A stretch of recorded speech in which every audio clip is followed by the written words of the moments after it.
एक छोटे से गांव में रमेश नाम का दुकानदार रहता था। उसकी एक छोटी सी किराने की दुकान थी।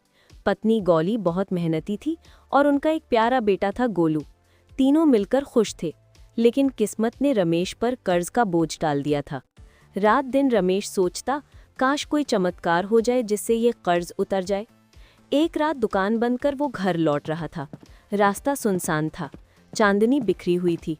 तभी उसे एक अजीब सी बिल्ली दिखी, सफ़ेद रेशमी फर और आंखों में नीली चमक। रमेश रुका और बोला, अरे बिल्ली, तू यहाँ अकेली क्या कर रही है? बिल्ली ने उसकी तरफ देखा और बोल पड़ी, मुझे बेचने की कोशिश मत करना वरना पछताओगे। रमेश के होश उड़ गए। बिल्ली बोलती है? बिल्ली बोली, मैं कोई साधारण बिल्ली नहीं हूँ, मुझ पर एक साधु का श्राप है। जो लालच करेगा वो सब कुछ खो देगा। रमेश डर गया, लेकिन मन में लालच आ गया, अगर मैं इसे बेच दूं तो खूब पैसा मिल जाएगा। अगली सुबह उसने बिल्ली को बाजार ले जाकर बेचना चाहा। जैसे ही उसने आवाज लगाई, जादुई बिल्ली बेच रहा हूं, आसमान में बादल गरज उठे, तेज हवाएं चलने लगीं। बिल्ली बोली, रमेश तूने मेरी बात नहीं मानी, और अचानक उसकी दुकान की छत उड़ गई। सारा अनाज बर्बाद हो गया। रमेश कांप उठा। वो तुरंत बिल्ली को लेकर घर भागा। रात में बिल्ली ने गोलू से कहा, बेटा तुम्हारे पिता लालच में फंस गए हैं, अगर तुम मेरी मदद करोगे तो मैं तुम्हारे परिवार को वरदान दूंगी। गोलू ने मासूमियत से पूछा, क्या करना होगा बिल्ली दीदी?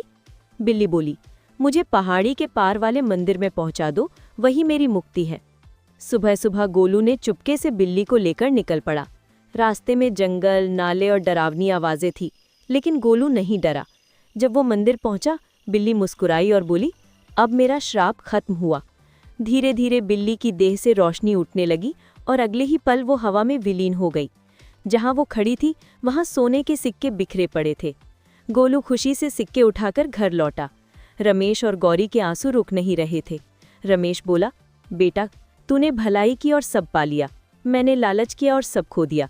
यही असली जादू है नेक दिल इंसान का। हर इंसान के अंदर एक लालच और एक अच्छाई छिपी होती है।